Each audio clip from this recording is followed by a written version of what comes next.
Here we go. Salute to Knicks Nation on this Saturday afternoon. An impromptu KFTV live stream, man. You know, I was out and about and I said it's so much good vibes around this team right now that I had to check in with my guy all the way on the other side of the world.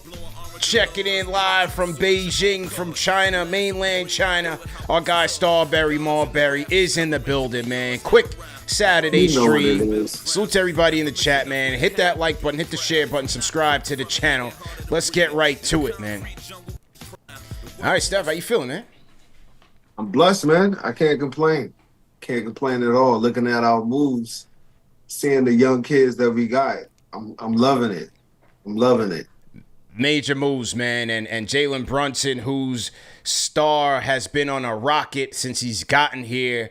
I mean, from his play, you know, to his mentals, how he's handling the pressure of playing in New York.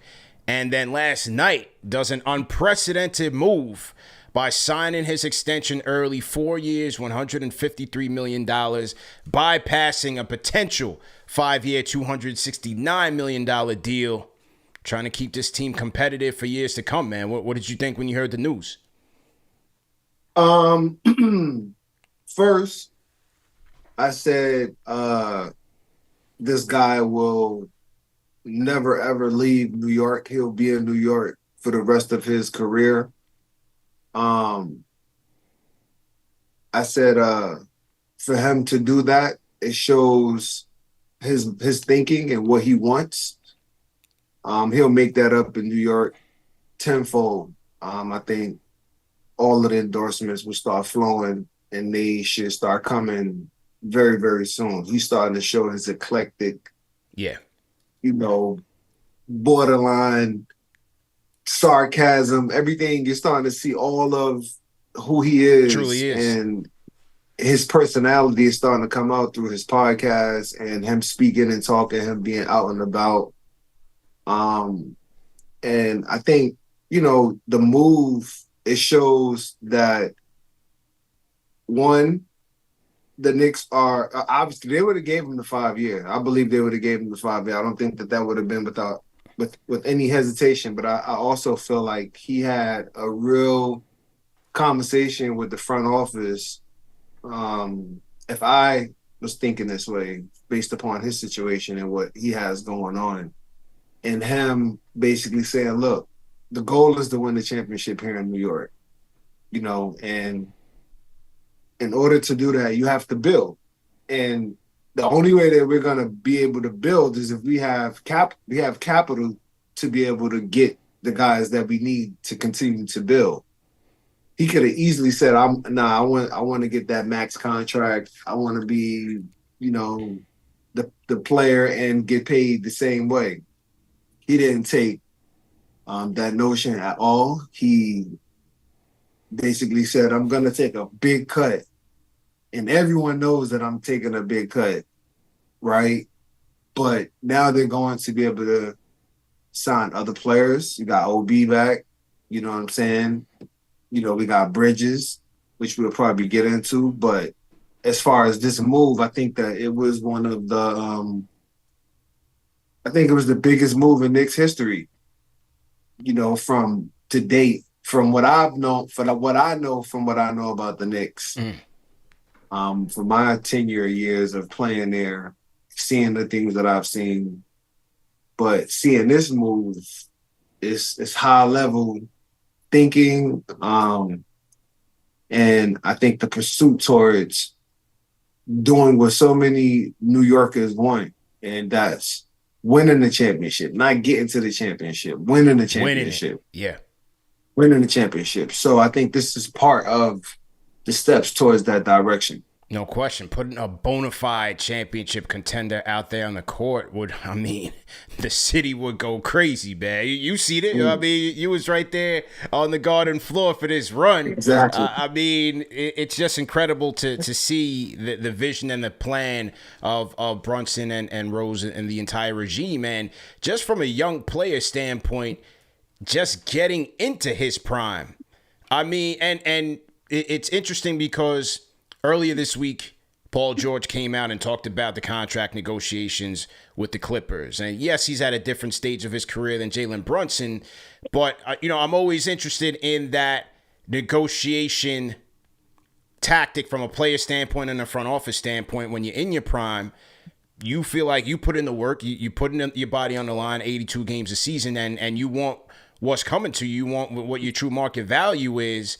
What do you think about, his way to be that selfless and put the team first over, his value? It's different. It's not the same.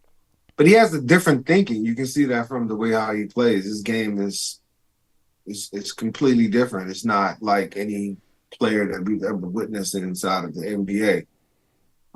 So him making this move and him doing this, it just, it validates where his mind and where his thinking is. And I'm continuing to speak on his thinking because he thought of that. That wasn't something that he had to conjure up with a group of people. This was something that he thought and what he felt like would be the best thing for him. It's a power move as far as him being the staple and being that Clyde Frazier, New York Knicks, legendary, face, that persona. His energy, his vibration throughout the Garden, throughout New York City, it will continue to manifest among so many people from this move because, one, people were worried about what was he going to do, which we know he's not leaving. But two, you know what I'm saying, for him to put the ease of so many people, put everybody at ease, and then to put everybody at ease with his pay cut. You know what I'm saying? But he'll make it up. You know what I'm saying? It's so wise and so smart because he's winning. He has a good team, could bring in more players. If they win more, that money that he missed, he'll make that up plus. Quickly. And from Leon Rose's perspective, as you mentioned, you've been there. You've seen how things go on the back end and how the regime is trying to put a contender together. And it's well documented your time, that regime was a bit rocky. But Leon, since he's gotten here, he's got a plan. He's executing. He's bringing the right pieces from a chemistry standpoint. He's bringing the right pieces from a basketball standpoint. He has his internal team. They're crunching the numbers, making sure that this Knicks team stays flexible with their cap. We talk about the job that Leon Rose has done and really bringing stability to this franchise that we really haven't seen before. He has full autonomy, and you can see that. I think by him having full autonomy and being able to make the decisions that he's making, he's able to make sound, calculated decisions that reflect the team and how the team will continue to prosper and the way they play, the way they come together. Obviously, when you see four players from a championship team on the same team, obviously it's a chemistry thing. And I love the direction in which the NBA is going, where you have guys playing. We have guys like, I would just use the Villanova Knicks. I would use them as a reference because us getting their boy, that changes the mood and the energy, on the court, in the game, in the locker room, practice, playing, everything. It's always a positive vibe, and they will always be able to communicate. So they have a very strong nucleus. And then all of the guys that will continue. When I say a nucleus, as far as just those guys, I'm not excluding anyone. I'm just saying from them coming from Villanova and them winning and them playing. I told somebody, they were stars in college. You win a championship in college in America. That's epic. You know what I'm saying? Everyone knows that, coming from America. But, now they're bringing that same chemistry and energy back. So when they get on the basketball court, it's just going to be like clockwork, like them playing with each other, like not even thinking. It's not a play. It's reading reaction. If they make a mistake, we make them pay. How we make them pay, we drive and kick. If he come, it's an automatic swing. It's not even, it's basic basketball. It's not, let me see if I can stop and see if he's going to go. You know what I'm Yeah, saying? Then I have my man one-on-one. It's not that situation with them. So they're gonna play so well together. Yeah, they'll have up and downs. That's the NBA. But as far as their consistency is concerned, I think it's gonna play an intricate part in them having him. Once again, the CP the franchise, Stephon Marbury, impromptu live stream on this Saturday morning, afternoon, evening, wherever you guys are checking in from. Early morning for Stephon Marbury over there in China, but he's here with us because it is orange and blue skies worldwide for Knicks fans, man. It's a great time to be a Knicks fan. We still in July, and it's still buzzing. Me and you was rocking together 2 months ago for the playoffs. And the vibes have not changed, man. They have not dithered whatsoever, man. So it's a great time. I mean, it's increasing too because I mean, it's rare you could go in a garden when people clap after you take a L, a standing ovation for guys coming out, knowing that we're not going into the Eastern Conference Finals. Yeah. You know, seeing that, I wasn't there to feel that, but watching it, I felt it. You know what I'm saying? And when you see that, that is an organization, that is a city coming together to support their team. Win, lose, or draw, as long as you go out there and you give me everything and I see you put it on the line, you know, our fans, us, we can accept that as fans. We can deal with that, and looking forward towards the future of our team. You know, the moves that we're making. I'm looking at some of these kids that we're picking. All of them have skills and they know how to play. So when I sent World Wide West a message. I said I like our moves. I like how we're basically creating a college, skillful, young, equipped basketball team that is high energy, high energetic. You can look at the guys; they all have high energy from the way their styles and how they play. So for us to be able to have a pick of the next young players, and it seems like we don't pick guys that are like superstars or like stars. We pick guys that are like flirting with becoming super solid players on the court, which is a great makeup because it's like all workmen. You know what I'm saying? Right, like everybody's just going to do their job to make sure that we get the opportunity to put ourselves in a position to win a game. You know, and I think Leon is doing a great job at looking at the makeup of the players who are going to play for the Knicks, because certain guys can't go to New York. One, just New York, period. Two, they just can't go with three tips. Yeah. You know what I'm saying? Yeah. Tibbs, he demands a lot. He commands a lot. And I think he's more suitable for the younger players. You know, those guys that are coming up the first 4 years and then going in from 5 to 8, 9 years. Those are the kind of guys that I feel like adjust really well to him. Older guys is a little bit more of a challenge because Tibbs likes to practice, and you got to practice in order to be sharp. But he also has balance with giving Josh one break. Yeah. But, you know, at the end of the day, I love the makeup and I love the energy behind off the floor. I love the energy that's basically circulating within the people who are in the war rooms, the people that are, you know, speaking and talking about what's happening, you know, who the players that, you know, are a great fit. That takes a lot of planning and time. And, you know, for Leon to be able to position the team to be in that position, it's a great spot to be in. Well said, man. Salute to everybody in the chat. Throw a number 3 in the chat to salute our guy, Stephon Marbury. Checking in from the other side of the world, man. So we checking in from New York to China. Knicks fans worldwide. Salute to everybody in the chat. Go ahead and throw your cities, throw your countries in the chat. Let us know where you guys are checking in from. And call us up, No man. If you doubt. want to talk to Starbury, man, call us up 657-383-1509, or you can hit us up on the KFTV Discord. We chopping it up for a little bit more. As Steph talked about some of the Knicks young players, Knicks Summer League tipping off today at 5 o'clock Eastern. I think it's 5 or 5:30 Eastern. We're going to talk about some of those guys as well in just a bit. But you talked about the fit and the style of this team. From a guard perspective, if you're out there and you see Mikal Bridges on one wing and OG Anunoby on another, what is that doing?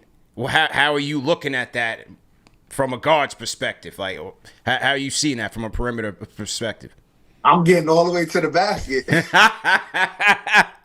For you, it don't matter. It don't matter. It's gonna be easy. It's gonna be, I got two guys who can make a shot, and I got two guys that can finish on a wing. Yeah. That makes the game extremely difficult, for you to maintain or contain. It's kind of hard when you got that, when you have that. When you don't have those guys running the court, it gets a lot smaller. But when you do have that, the court gets so much bigger because, you just can't leave certain guys. And, Bridges, he knocks down shots. He has some games where he looked like a natural scorer. Yeah. He can score the basketball. He can score the basketball in bunches quick as well, which is something that we need. And I think, we really can have a real up-tempo style play and also play half court as well. You know what I'm saying? But to be able to get the basketball up the court, that's one of the things that I want to see Jalen do. I want to see him put more pace to the game because it's always 9 people in front of you.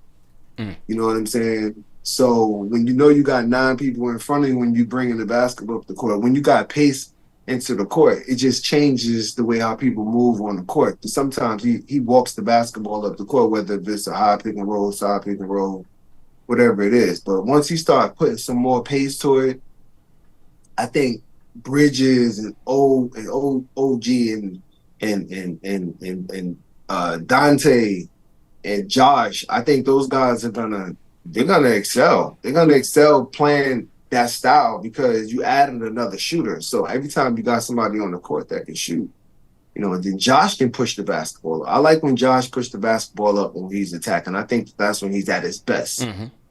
That's when I think he's at his best. When he has the basketball, he's got his full head of steam because he's so strong and powerful and he's so big. You don't even realize how big he is, and he finishes. What about defensively with those two guys, man? Like, all right, I'll be right there. Salute to everybody in the chat. Once again, hit that thumbs up button for you boys. CP the franchise, Stephon Marbury. We're going to get Steph back in here right away. Just give me a couple seconds here. We're still dealing with that technical glitch, man, trying to figure it out. We tried a little software update. That didn't work. We're going to try a hardware update and try to get that going as well. So we're going to get Steph back in here just 1 second. And in the meantime, I'm going to get to the phones. 347. What's your name? Where you calling in from? 347. Hang tight. Hang on. 347. What's your name? Where you calling in from? This is Brother Webb. Webb, how you feeling? I'm good, brother. I'm good. It's the first time me calling in. Okay.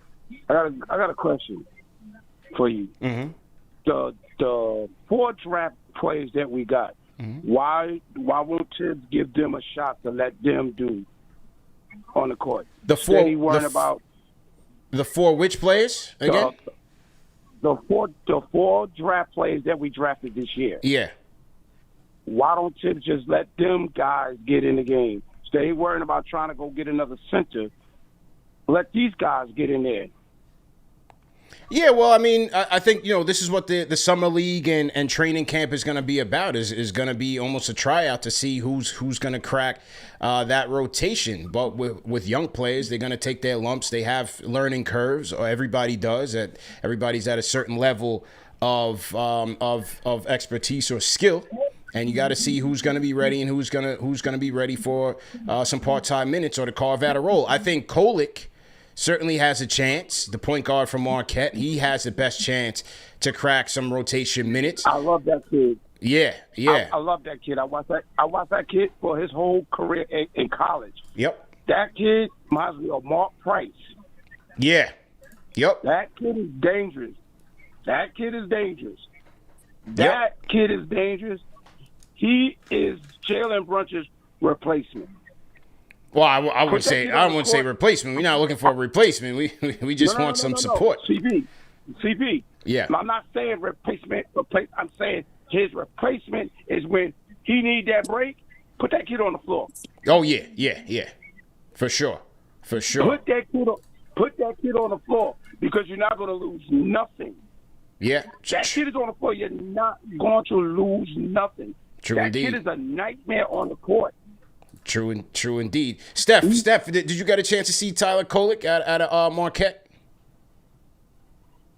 Hold on. Steph might be a little frozen. Say it again. Did you get a chance to see Tyler Kolek? Can you hear me? Yeah, I can hear you. Did you get a chance to see Tyler Kolek out of Marquette, the point guard that the Knicks picked up? Oh no, yeah, the kid from Autumn. I seen some clips of him. I never watched him play. Yeah, but he looks solid. You know, clips are clips. Right. Some elite is gonna be able to distinguish who can do what, but at the same time, some elite you're playing against a bunch of other guys who are pretty much in that same situation. Yeah. I think because we looked at Knox, and Knox had a phenomenal he had a phenomenal season. I don't know if he got hurt when he came here, but it just didn't pan out based upon the way how he was looking. So I think, but you still get an opportunity to see the skills. Yeah. You know what I'm saying? You get to see the skills. Me, what I'm looking for, I want to see who can play the NBA game. Because, you look at some of the guys like, I just use Bronny as a reference. Mm-hmm. It's going to take time. All of these games he's playing, it's the same thing with these guys that are getting ready to play. These kids need time to play. They need time to be able to learn the style of the NBA. It's a completely different game. It's not the same game as playing college. Yes, you're playing basketball, but you're playing different rules. You know what I'm saying? You're playing different rules. You're playing with guys that are the strongest on the earth. You know what I'm saying? There's you have to get stronger. You have to, you can't come into the league playing and dominate and being the size that you are with the power and the strength that you have right now.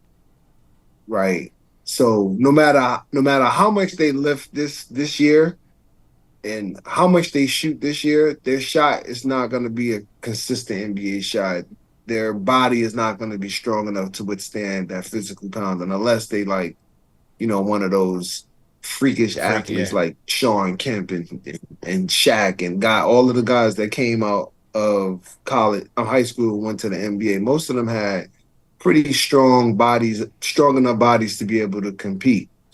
But I think for him, he has skill. He has a skill set. Mm. You know what I'm saying? How he showcased that skill set is going to be important because everybody's right now fighting for a spot. Those guys are fighting for a spot. So I think the most impressive thing that they can do is play as hard as they can and play the best defense that they can play. That right there is going to be a trigger switch for Tibbs.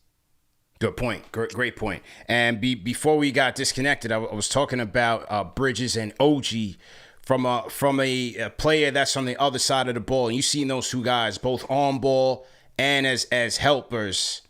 What do the Knicks have in store? What do other teams? What's Philadelphia looking at and the Celtics looking at when we got OG and Mikal Bridges out there on the defense? Well, both of them have length, right? They have length. Mikal, he gets his hand on a lot. He get deflections. He get deflections, and his length and his size allows him to be able, when he gets beat, to contest. He's playing against smaller guards. He can back up and contest. He playing against bigger guys. He can use his quickness. He's like, he got everybody. You know what I'm saying? 5-1. Losing him, that was a big blow. But at the same time, I think, he's going to come back with a way different mental. He signed a big contract. He came. He was hurt. We paid him when he got hurt. You know what I'm saying? Which, you tear your hamstring, there's a lot of other things that can occur if you don't handle that the proper way. But he came back and he got back on the court. So for me, that was big time because I played with a torn hamstring before, and it's not fun. It's actually one of the. I'd rather my knee kill me than my hamstring hurt. That's tough. Yeah. That's tough, man. CP the franchise, Stephon Marbury in the building. We'll take a couple more calls before we cut. Saturday stream, Orange and Blue Skies, man. 908, what's your name? Where you calling in from? Hey, how you doing? It's Jay from Philly. Jay from Philly, how you feeling, man? I'm good. How are you? Good. Did we connect during the playoffs or not? No. I don't think we did. Okay. Hopefully next year we will. Hopefully, man. Yeah. But I have a question for you and Mr. Marbury about OG Anunoby and his new contract. Yeah. So obviously, he's making a lot of money and even making more than Jalen Brunson, our number one primary scorer, for the next 4 years. So he's shown some good flashes of offense throughout his time here. But do you think he's going to have internal pressure in his head to take the next leap offensively, as well as external pressure from the media and the fans to take a next leap offensively? Or do you think we're all going to be just good with him being the defensive superstar and still being his role player on offense? Appreciate the call, man. Steph, I think we're paying for what he does, and we're also paying him from what we feel like what he can do better.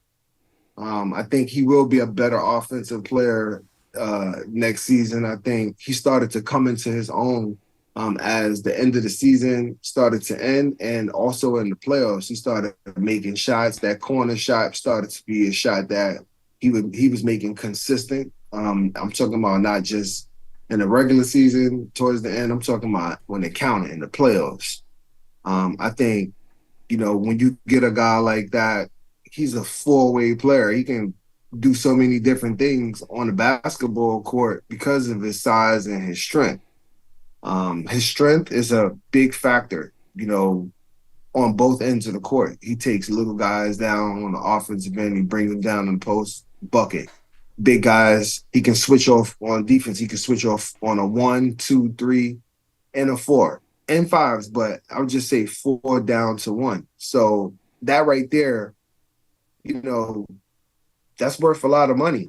His stops changes a lot of things. He blocks shots. He get back. One of the main things I love about him when he get back on defense. When he get back on defense, he sees the basketball and he communicates and talks in his own way without talking loud, because he's not a big loud talker from what I see. But he does the little things on the court, like as if you was talking to him to tell him to do something. He does that, with his presence on the basketball court, and he should have pressure to play better and to score more. He should. That's all part of signing a big contract, and that's all part of your preparation before you come back next season. What are you going to improve on? Every year you're supposed to add something to your game. So, this is the year he's going to add something else. Yeah, I agree on that. And like you said, he showed us a lot from a shot creation standpoint, too, in the playoffs, man, especially with no Julius and next man up mentality. I like how he was operating out of the mid-range. He was attacking the basket, especially in that Philadelphia series. So once they lost him in the Pacers series, everything kind of went out the window. But as you said, efficient from the corner three, 50% from the corner three in the playoffs. He was in the 100th percentile amongst wings. So that's what I'm counting on. And hopefully, cross your fingers, knock on wood, that he's there, healthy, when they need him in money time, which is going to be the playoffs. And that's going to be my expectations for OG for sure. Because everybody will be able to bring their brick, right? Like, OG has shot creation skills. Mikal Bridges has shot creation skills. You still got Dante firing away. Julie is going to be firing away. And in the end, when crunch time comes, it's going to number 11 hands anyway. So as long as everybody does their job, man, they're going to be just fine. Face the court. Yep. Keep your hands ready.